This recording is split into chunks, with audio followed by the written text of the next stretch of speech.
She's here now also. And now we'll hear from Prabhuji Krishna Katha, and whatever questions you have, you can feel comfortable to ask Prabhuji. Hare Krishna. Dhanapranam.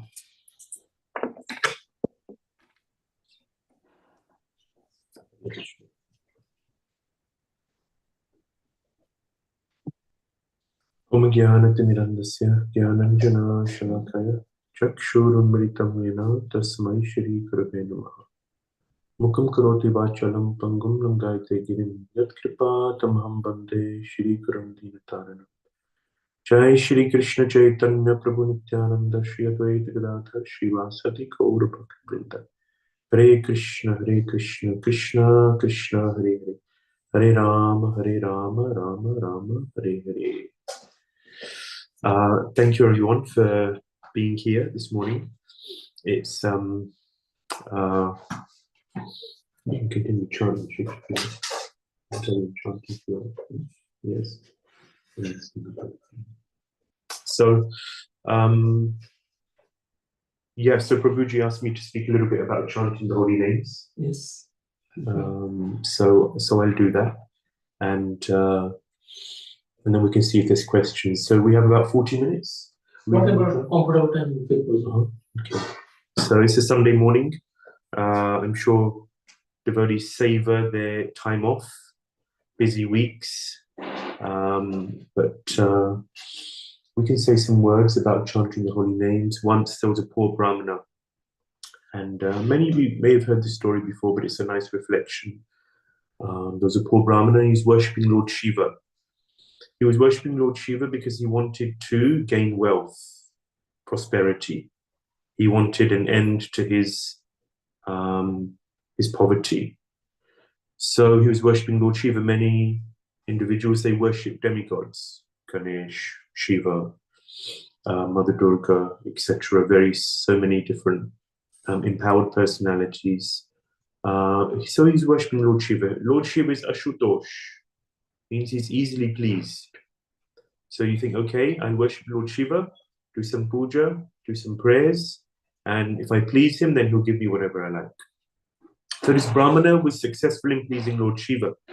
So then Lord Shiva told him, actually, I have an instruction for you. You should go to my brother, Sanatana Goswami. Sanatana Goswami is Lord Shiva's brother. So you should go to him and he will give you the solution for everything that you're looking for.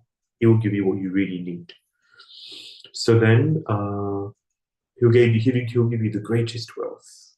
He has a touchstone. And with that touchstone, stone can turn into gold. Chintamani, we say in Sanskrit. With Chintamani, if you touch this Chintamani to stone, that stone will turn into gold. So the brahmana was very excited. So he approached Sanatana Goswami. Sanatana Goswami was absorbed in meditation. But then when this brahmana came, he approached him. He said, Lord Shiva has sent me to you. And he told me that I should ask you for touchstone. With this, all my problems will be solved. So Sanatana Goswami said, is that all you're looking for? Just some touchstone? And the brahmana was shocked. He thought, who is this sage who is considering touchstone to be so insignificant? Sanatana Goswami said, if that's all you like, then it's over there. And he pointed towards a garbage heap. So the brahmana was just bemused. He ran to the garbage heap. He was so excited. He found the touchstone and he began to walk home. But then he was thinking, hey, hold on. Srila Prabhupada would tell this story to emphasize something. He said, hey, hold on. This great sage, Lord Shiva, my Lord, sent me to this great sage, Sanatana Goswami. And Sanatana Goswami gave me the touchstone, which is what I was looking for. But he was keeping it in the garbage. Why was he keeping it in the garbage? That must mean he has something more valuable, surely. So this doubt was haunting him. He was walking home, so he decided at a certain point to turn around and go back and ask this great sage, So he said to Sanatana Goswami, he returned, he asked him, this touchstone, I've got the touchstone, I've got the Chintamani, and with this I can have so much wealth, but I'm curious, if you were keeping this in the garbage, then what is it that you have that is better, that is more valuable, that is more important than this? Obviously, you're not very attached to the touchstone. What are you attached to? Everyone has an attachment in the world. So Sanatana Goswami said, are you ready to surrender? Are you really ready to know what I want to give you? To accept it? Brahman said, sure. Sanatana Goswami said, I want you to prove it. You take this touchstone and you throw it into the Yamuna. Brahman was, this was a test. This was a real test for the Brahmana. So he accepted. He could see that this sage was of great purity, of great knowledge, advancement. So then he threw the touchstone into the river Yamuna. And then Sanatana Goswami initiated him into the chanting of the Hare Krishna mantra. Hare Krishna, Krishna Krishna, Hare Hare. Hare Ram, Ram Ram, Hare Hare. When Dhruva Maharaj is looking for a kingdom greater than his great-grandfather, he was shunned by his father and his stepmother. You all know the story. He was a Kshatriya boy, so when he was not allowed to sit on the lap of his father, when he was shunned away, then he was very upset. He was very angry. And in that anger, he left home and he said, I want to achieve a kingdom greater than that of my great-grandfather. So he was given, by Narad Muni, he was given this mantra, Om Namo Bhagavate Vasudevaya, holy name, also the holy name. He was given this mantra. He was meditating deeply on this mantra. For 6 months, he did intense tapasya, meditation on this wonderful, beautiful mantra. And when the Lord came, Vrishni Garbha, he touched the conch shell to his head. He was purified of all of his desires, all of his material desires. And he says, Gachan vichinvan api divyaratnam swamin kritarthosmi varam nayache. He says, actually, I was looking for something material. I was looking for material wealth, prosperity, to establish my supremacy in this world, to show my father, to show my stepmother, to show the world that actually I'm not dependent on them. I have material wealth, I have prosperity. But actually, I realize now I was looking for just broken glass. But what I realize now is that I was looking for broken glass, but oh Lord, you've given me Divya Ratnam. You've given me the most divine jewels, the real wealth. What is the real wealth? The real wealth is our spiritual practice. The Goswami writes in the Bhakti-rasamrita Sindhu that there's 64 items of devotion, 64 practices of devotional service, various different things. First is to accept a spiritual master, to surrender to a spiritual master, to take spiritual initiation. These are the first 3. And then there are so many other items which are listed: to circumambulate Tulsi Maharani, to circumambulate the temple of the Lord, to mark one's body with tilak. There are so many different items of devotion. But he summarizes, of these 64, there are 5 which are very, very essential, which are the 5 main limbs of devotion. They are, number 1, Mathuravas, to live in the Dham. If not physically, then at least in consciousness. Number 2, to read and study the Srimad Bhagavatam. Number 3, to associate with saintly devotees, Sangha, Sadhu Sangha.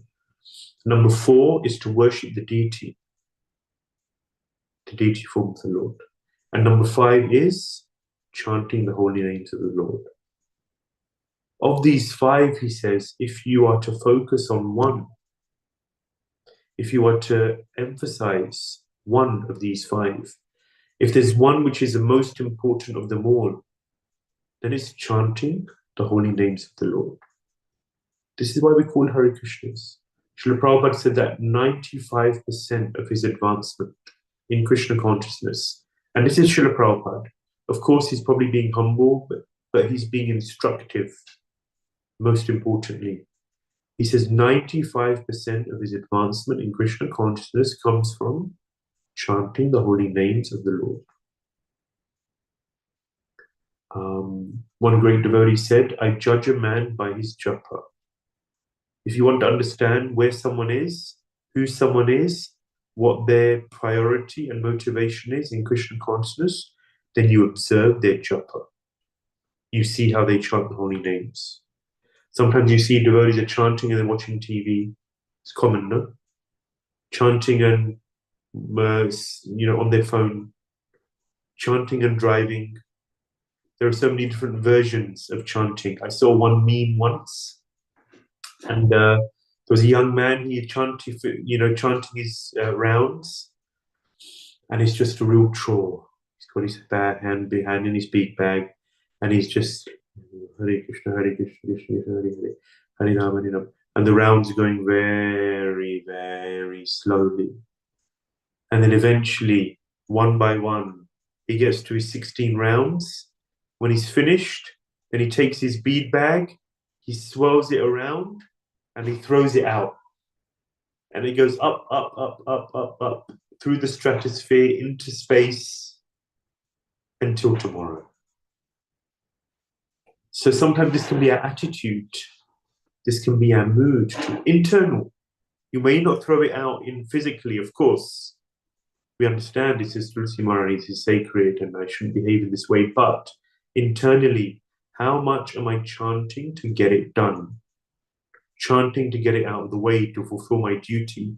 And how much am I really chanting in order to connect with Krishna? In order to deepen and strengthen my relationship with Krishna? Because actually this is what it is. We're calling out to Krishna. We're calling out to Krishna. And what is a prayer? Srila Prabhupada gave us the meditation, the mood, one-off meditations whilst we're chanting the holy names. Actually, we come in front of Krishna as a beggar. Prabhupada said that we're like a child crying out for its mother. What are the characteristics of a child crying out for its mother? The child is helpless, just like a beggar. No other shelter, no other possibility, no other opportunity, no other personality, simply the mother. And in our case, simply Krishna. And we're crying out for service to Krishna. O Lord, O energy of the Lord. That means, O Krishna, O Srimati Radharani, please engage me in your loving devotional service. Please, please engage me in your loving devotional service. Please, please, please engage me in your loving devotional service. And like that, the mood deepens and strengthens. But we're beggars. So no matter how much wealth we may have, how much prosperity, how much material success, however much our dreams may have been fulfilled, in front of Krishna, whether you're a Raja, you're a king, or whether you're a beggar, a pauper, materially speaking, in front of Krishna, everyone's a beggar. Everyone's a pauper. No one has anything. We say in Hindi, Khali haath aaye, khali haath chale. We came empty-handed and we leave empty-handed. No one has anything. No one comes with anything. No one leaves with anything. We can't take anything with us. So in front of Krishna, we're just hands out. I'm yours, Krishna. I'm surrendered to you. I have nothing else. I have no one else but you. You're my only hope. You're my shelter. You're my everything. And in this mood, when we approach Krishna and we call out and we chant the names with deeper and deeper desperation, then Krishna responds. So we have to really learn to focus. Focusing in this world is increasingly difficult. There's so many distractions. So many distractions. I was visiting in London a friend of mine a couple of weeks ago, and he was just telling me that he has 3 kids, the young children. So usually they wake up at night time. So that means his night is disturbed, either his wife or himself. They have to wake up with the child, soothe them, and put them back to sleep. So then in the morning he's tired. If a rare night is not, he doesn't have to wake up, then he wakes up and the children are active. They've slept, they also wake up. They're climbing on his back. They want so much attention. They need so many distractions. And then the worst of all distractions, can anyone say, what is, in this modern age, what is the worst of all distractions? Phone. Mobile phone, absolutely. Such a boon in certain ways. Technology, you can pick up the phone anyone, anywhere, free, anytime, easy. Messages, modern communication allows us to stay together in so many ways, so much information exchange, but then it can also be information overload, communication overload. How many groups we're part of? I avoid being part of groups. So many messages continuously coming in. My phone is on silent. I check my messages when I want to. So 99% of the time, I keep my phone on silent.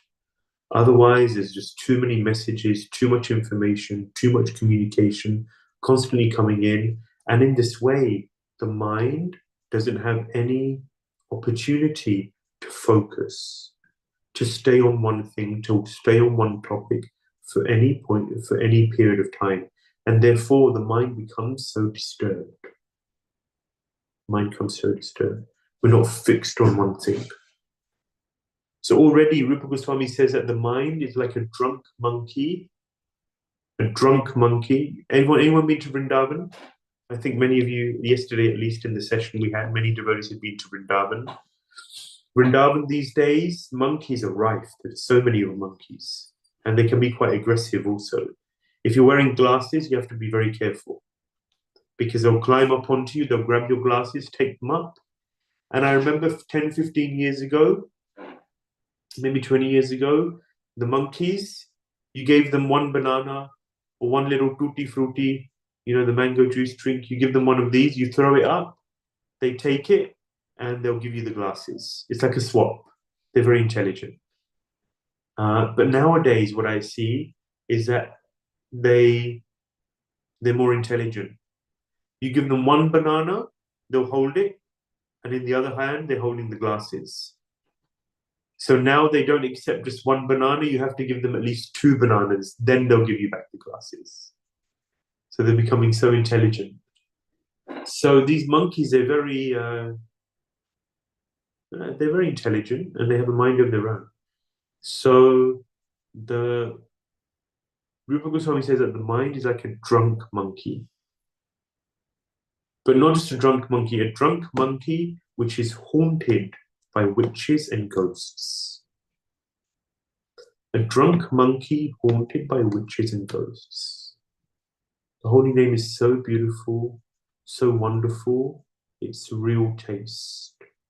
It's described that we have jaundice. What is jaundice? Jaundice is when you kind of go yellowish. And it means, what is the main symptom of jaundice? Or at least one of the main symptoms. The taste. Taste. And also the sight. Yes.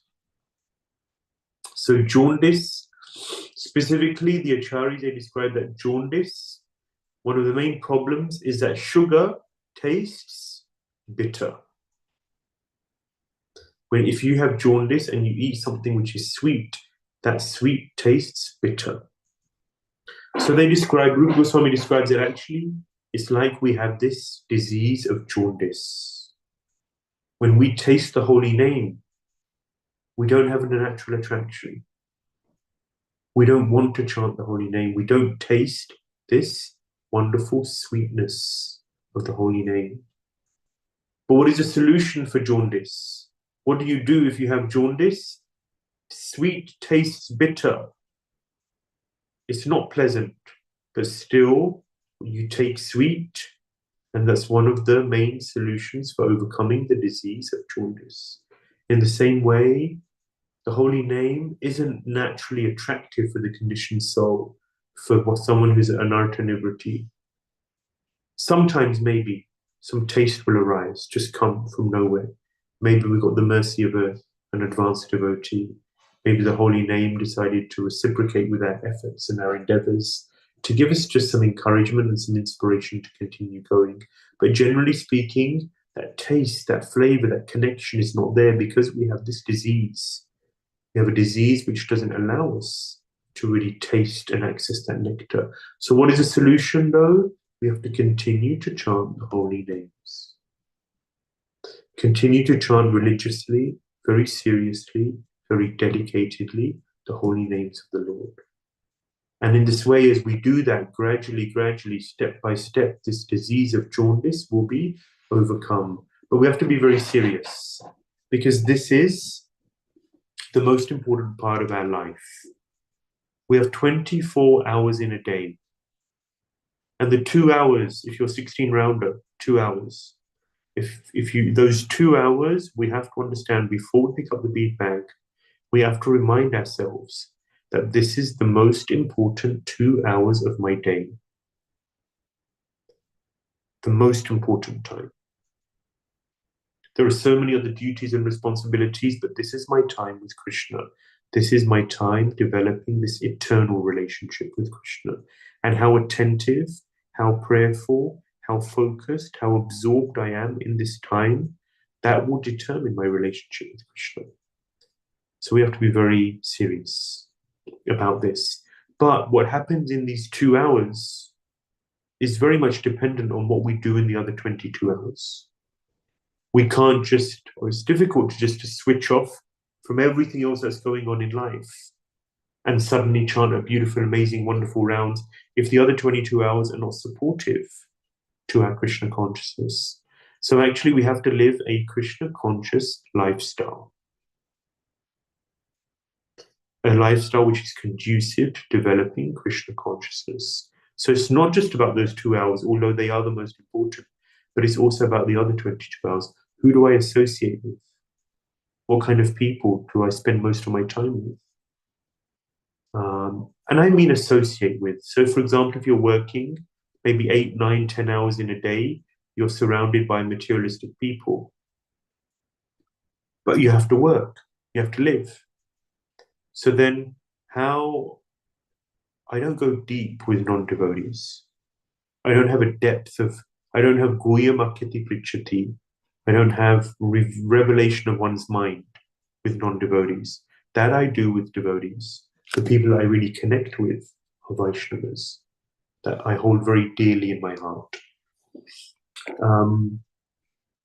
I have to live a clean lifestyle. My house should be clean, it should be pure.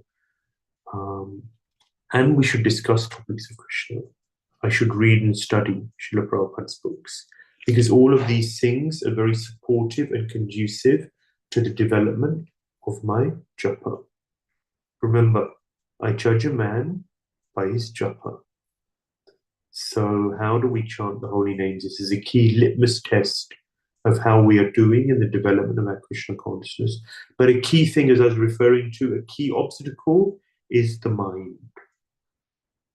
Is the mind. You know, when we first come to Krishna consciousness, or when we're new, then the preachers, the devotees, they tell us that this will help to make your mind peaceful. You chant, this is a type of meditation, and in this way your mind will become peaceful. But over time, as we become more serious, more dedicated, then we're seeing, okay, I need to make sure my mind is peaceful so that I can chant. My purpose, my goal is to chant nicely. The goal is not to have a peaceful mind. That is a means to an end. The end is to chant the holy names of the Lord attentively. If we look at the 10 offenses to the holy name, they say the 11th offense, or the root of all offenses is said, is inattention. inattention. So we really have to avoid this pitfall, this problem of inattention.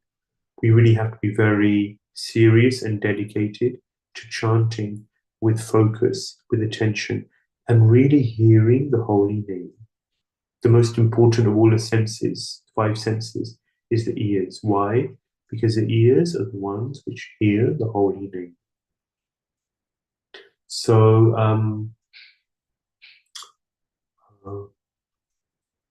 this is very, very important. And this is actually the source of happiness for a devotee. This is how we become happy. There may be so many other things going on, but we really become happy, blissful, connected with Krishna through chanting the holy names. So we have to dedicate real quality time and energy for this, above everything else in life. This is my number one duty, my number one responsibility. And before I engage with chanting the holy names, I remind myself, this is the most important part of my day. I'm going to stop there and see if there's any questions.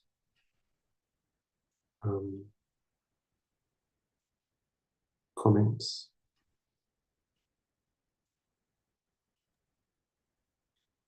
Hare Krishna, Prabhuji, and Pranam. Hare Krishna, Prabhu. Prabhuji, wonderful suggestions. Yeah, I mean, that 2 hours is very important for us. And Prabhuji, and that will determine the whole, day.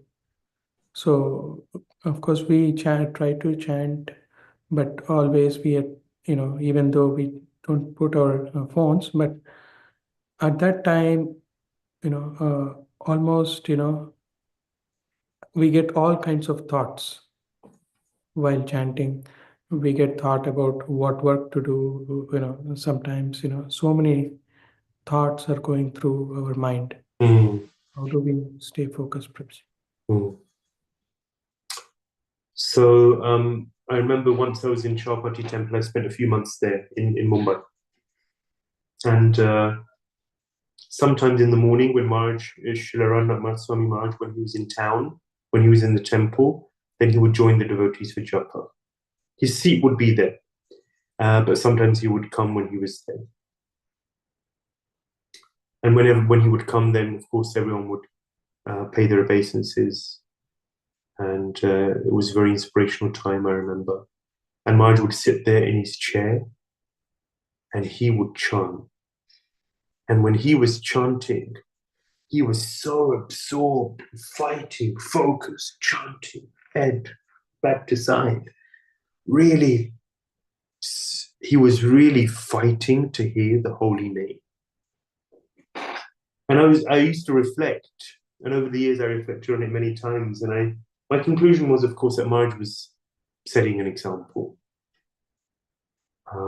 Setting an example of how the sadhaka has to be so serious and so dedicated and really fight.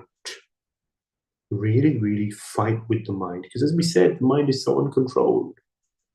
Chanchalahi mana Krishna pramati balavatritam. So obstinate, so chanchal, moving from one thing to another. They say that faster than the speed of sound is the speed of light. And faster than the speed of light is the speed of the mind. The mind can reach from here to Australia just like that. So fast. So somehow we have to really fight this mind. That means when you're going to start your japa, you're beginning a war with the mind. And gradually, as you keep daily, when you fight this war, then over time, the war with the mind becomes easier and easier because the mind begins to heal.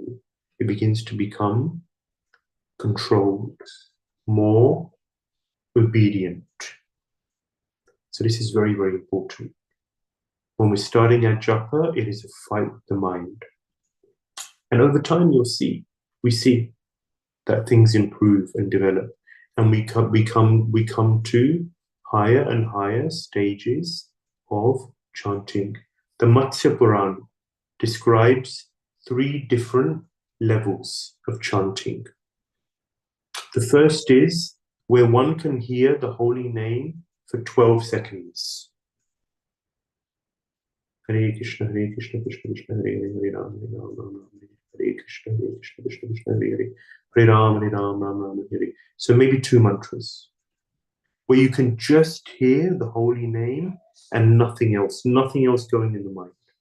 So the Matsya says one should focus. So this is talking about the principle of meditation in the Matsya. That meditation means at least the beginning level is 12 seconds. That I can just hear the holy name, nothing else is going on. Then it says the intermediate stage of meditation is where one can hear one's mantra, one can focus and absorb in that process of meditation for 12 times 12 seconds. How many seconds? 144 seconds, which is about 2.5 minutes. So the second level of meditation is an individual, a devotee, an aspirant can chant for 2.5 minutes with focus, with nothing else going on in the mind. And one has to cultivate that step by step. You start with 12 seconds. The next stage is 2.5 minutes. And then he says samadhi. Matsya Puran says samadhi means 12 times 12 times 12 seconds. So we said 12 times 12 is about 2.5 minutes. And then times 12 is about 30 minutes. Samadhi means for 30 minutes, I can just hear the holy name with focus and nothing else going on. But we gradually, step by step, have to cultivate this type of absorption. So we need to find a quiet space. A friend of mine was telling me, actually a mentee in Budapest, he was telling me that his wife is not so favorable about chanting. So he avoids it. She's not a devotee, he's a devotee. So then he said he chants in the car. But chanting in a car is such a miserable environment. There's no fresh airflow. Car's messy, he said. So I told him, okay, drive, find a nice forest area and chant there. And he said it was life-changing. Simple suggestion. But the atmosphere, nature, no distractions, fresh air, such beautiful environment, he said. And he said his chanting improved so much. So the environment makes a difference. No other people who are going to distract and disrupt, if it's possible to have that. Some fresh air, good posture, straight back, breathing properly. Whilst you're chanting, your breathing is also important. It's like I do swimming. Over the years, I realized that I have to do something to maintain the body. So Prabhupada said 3 sports are okay for Vaishnavas: wrestling, swimming, and yoga. So I chose swimming. So when you're swimming, then breathing is very, very important. You have to breathe correctly in order to keep the lungs, not hydrated, but oxygenated. Yeah, to keep the oxygen flow. So in the same way during japa, we have to breathe properly to make sure there's enough oxygen going around, particularly to the brain, so we don't get sleepy. So like that, there are certain physical things which we can do which help the process. But we have to really fight with the mind. And Krishna helps. When we're really serious, when we take steps towards him, then Krishna reciprocates. At the beginning, we are like, we're chanting the holy names. At the beginning, we are trying to chant the holy names. We are trying to obtain. But actually, over time, when you become absorbed and focused, then you become not a taker, but you become a receiver of the holy names. At a certain point, the holy name descends. The holy name will dance on the tongue. The holy name will come in and of itself, and it's just flowing. It's coming. And I'm sure you've all experienced that. And that's wonderful. That's chanting Hare Krishna. When we become receivers of the holy name, flow. But that's the holy name, Harinam Prabhu's free will. He will come when he likes. Nama Chintamani Krishna Chaitanya Ras Vigraha Purna Shuddho Nitya Mukto Bhinnatvam Nama Namino. Krishna is non-different to his holy name. He is his holy name. So when Krishna is satisfied, Krishna is a person. So the same way Harinam Prabhu is a person. Depending on how we engage with this personality, depending on how we reciprocate, Krishna will reciprocate with us. Harinam Prabhu will reciprocate with us. So we have to be very cognizant that yes, this is a person. If I'm talking to you, if we're having a one-on-one, or Prabhu sitting here, Baldev Seva Prabhu sitting here, and then we're talking, we're having a conversation, and it's a nice intimate conversation. But then I'm on my phone replying to some messages, and then I'm back with you. And then I take a phone call, you know, and then I'm looking around, and I'm not looking at him. How do you feel? How do you feel? You feel neglected. You feel this person's not really interested in me. They don't care. They're not engaged. They're not here. They're not with me. How often do we do this with Krishna? How often do we do this with Harinam Prabhu? Non-different. And therefore, how does Krishna feel? Krishna is a person. And believe it or not, he has feelings. And he's very sensitive. Krishna is very sensitive. Not out of ego.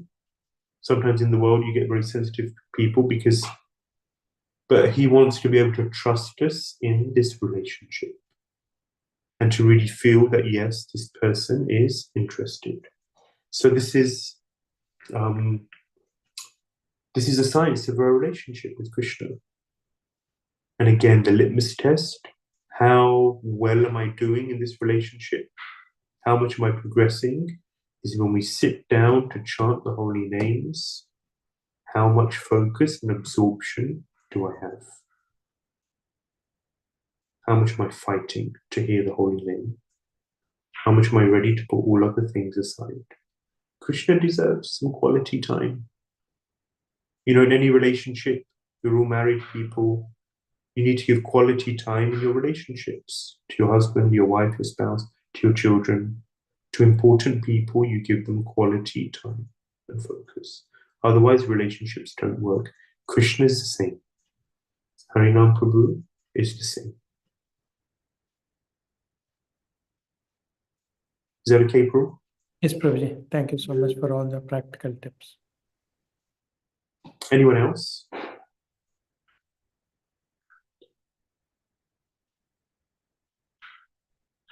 Maybe one more question before we finish. Hare Krishna Prabhuji, Dandot Pranam, all Hare glories to Krishna. Srila Prabhupada. Thank you Don't for say the the wonderful last one. class. Hare. And, you know, it's always great to understand practical ways to improve our chanting. And you've given us so many wonderful tips.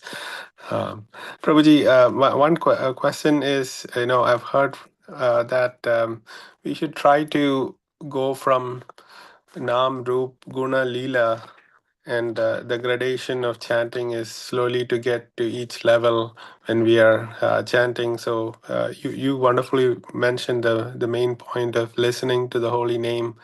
But should we aspire to go from Nam to thinking about the Lord, Sarup,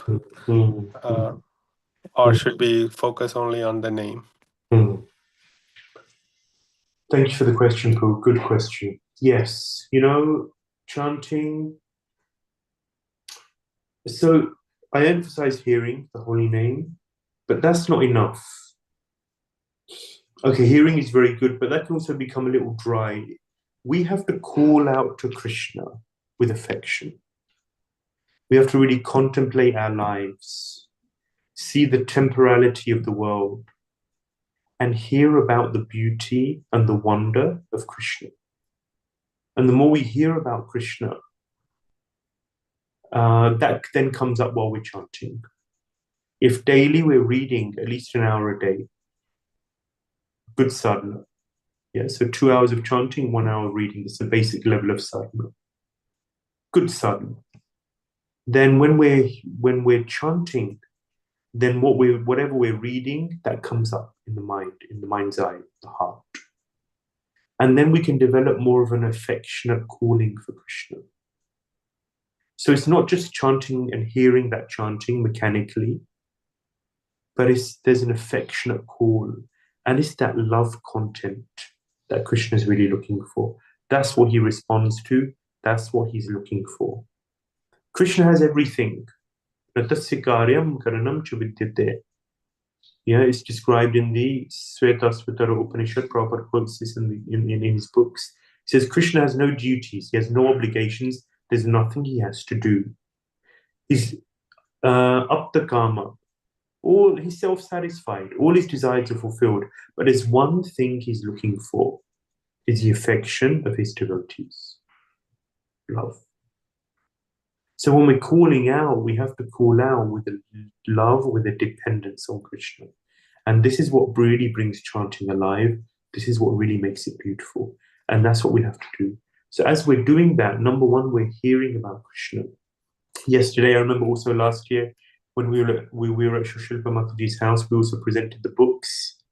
And we're here again this year with Srila Shiva Maharaj's books. And they're just talking about Krishna. It's thousands and thousands of pages, which is just talking about Krishna's beautiful, wonderful name, form, qualities, abode, associates, and pastimes. And the more we hear about Krishna, his beautiful form, his sugar soft, velvety voice, his beautiful locks of hair, they say that his walk is like the gait of an elephant. The baby elephant, very regal, very beautiful. If you've seen an elephant, like in Mayapur, they have elephants, very, very beautiful. So when we meditate on these things, when we let them seep into our heart, then naturally, when we're chanting, these things will begin to come up. As we chant attentively, affectionately, then whatever we're reading, and when it penetrates the heart, then as we're chanting, it comes out. And this is a gradual progression, as you said, Nama, Rupa, Guna, Lila. So this is a goal of Krishna consciousness. And ultimately, when we chant, then for a pure devotee, the pastimes play out in his spiritual YouTube, in his heart. And this is the goal of Krishna consciousness. This is the goal. Krishna consciousness is not a set of rituals, rules, and regulations which we have to do in order to be part of the group, in order to be correct. It's meant to be an experience. And it's an affair of the heart, ultimately. And that's what we have to cultivate. Alongside, and it's based on rules and regulations, spiritual practices. That's the basis. But the goal is ultimately to fall in love with Krishna. Kaviraj Goswami says, Prema dhana vina vyartha daridra jivana dasa kori vetana mora deho prema dhana. He says, without prema, without love for Krishna, life is useless. What is the value of life? Yeah, so therefore he says, Kaviraj Goswami says, engage me in your service, dasa kori. Make me your servant, O Krishna. Make me your servant. But I want pay. I want to be paid. I'm not a free servant. Kaviraj Goswami is saying to the Lord, I'm not free. I have a price. What is my price? Just like I was saying yesterday that as Brahmacharis, Devamich Maharaj says, that Brahmacharis should also receive a paycheck. What is a paycheck? The paycheck is 2 hours of reading of Srila Prabhupada's books. But I was telling everyone in the crowd that everyone should be reading. This is your real paycheck. This is your spiritual paycheck. You receive a material paycheck, you should also receive a spiritual paycheck for all of your endeavors. So in the same way, Kaviraj Goswami says, I have a price. Make me your servant, dasa kori. But what is my vetan? What is my pay? Deho prema dhana. Give me prema. Give me love for you. This is my single pointed aspiration. This is my desire. Spiritual life is all based on desires. We have so many desires in the material realm. We also have to cultivate spiritual desires. What are my spiritual desires? What do I want from spiritual life? How much do I meditate on that? How much do I really want it? How much am I really cultivating those spiritual desires? So the more we're focused, fixed, and desirous for those things, the more that really manifests over time. So, did I answer your question, Prabhu? Yes, Prabhuji. Thank you so much. Hare Krishna. Thank you so much, everyone. Unless there's any other burning questions. Prabhuji, Hare Krishna. So 1 month back, Devaki, his Devaki Mataji was with us. So Mataji always busy with her studying, writing, and we noticed that Mataji don't chant 6 rounds in one sitting. Before each prasadam time, she takes 4 rounds, and then again 4 rounds in the evening to prasadam. So how it works? Because we are definitely work may not work apply for us or if possible. So what is your comments on that? Okay, did everyone hear the question? I assume so. They would have heard the question. Devotees, you heard the question? What is it? You can Okay, so just You can reiterate. Okay, so Prabhu's asking that about a month ago, Devaki Mataji was here, and she was staying in Prabhu's house, right? And they observed that Mataji was chanting. Of course, she's chanting 16 rounds, but she does not 16 rounds in one go, but 4 rounds at a time before a meal, or she's taking very simple meals. I know, like vegetable juice, like that. But before each meal, she would chant 4 rounds. And in that way, 4 rounds, 4 rounds, 4 rounds, 4 rounds, she do 16 rounds over the course of the day. So how do we understand this? So actually our business is to follow the acharyas, and there is a precedent for this. Bhaktivinoda Thakur is described that he was very, very busy. He had 13 children. Yeah. And he was a district magistrate. That was the highest position that an Indian could have under the British Raj at the time. He wrote over 100 books in Krishna consciousness. So he lived a very, very busy life, very intense. And it's described, his timetable is given, that he would, when he woke up, he would of course bathe, and then he would chant 4 rounds. And then he would write. And then before breakfast, he would chant another 4 rounds. Before lunch, he would chant another 4 rounds. And then before dinner, he would chant another 4 rounds. And this is how he completed his 16 rounds over the course of a day. So, yes, some people emphasize to chant 16 rounds in one go, and that's wonderful. But then from our acharyas, we also see that there is a precedent that it can also be done in this way. It's also bona fide, it's allowed.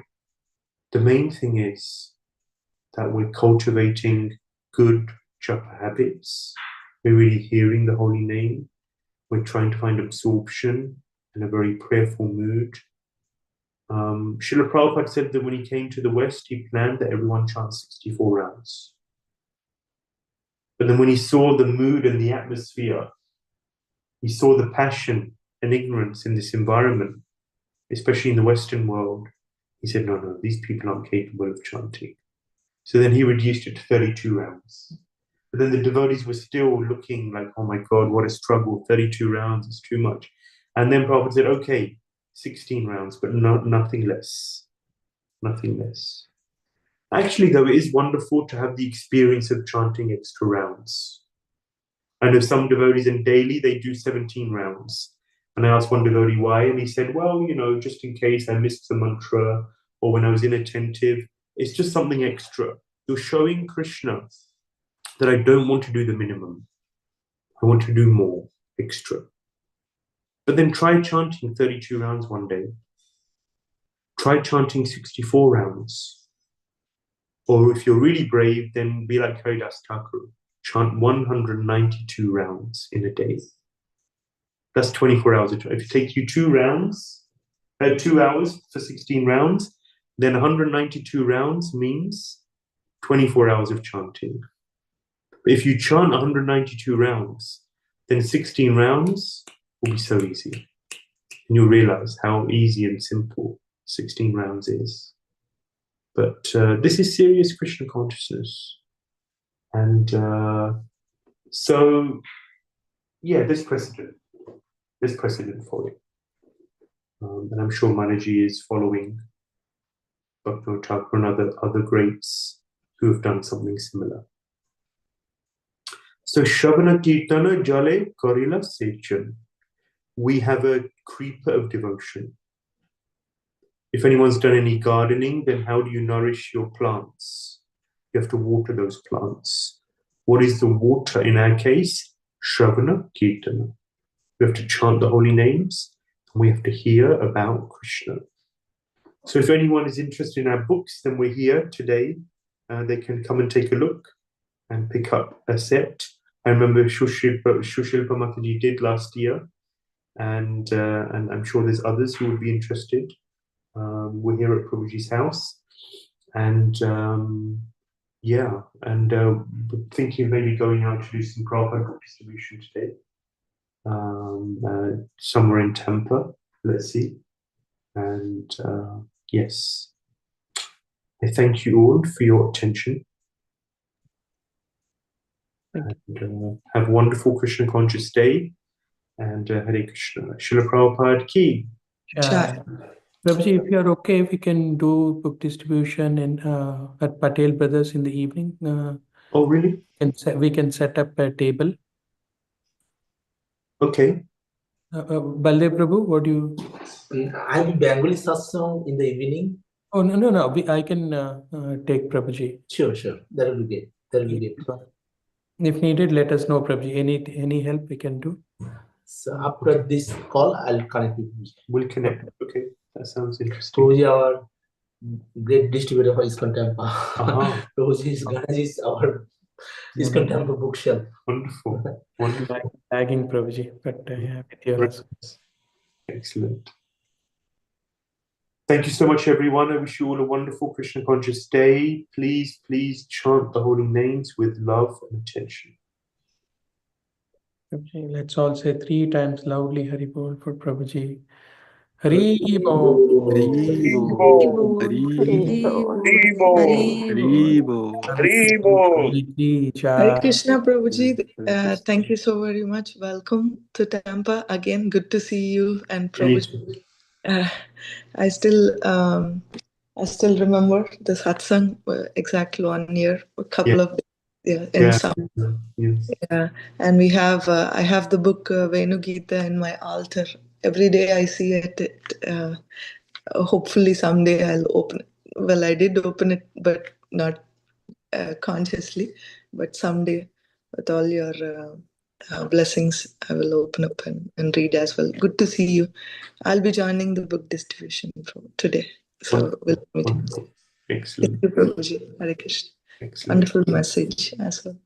Thank you so much, everyone. Thank you much. Hare Krishna. Hare Hare Krishna. Thank you, Prabhuji. Hare Krishna.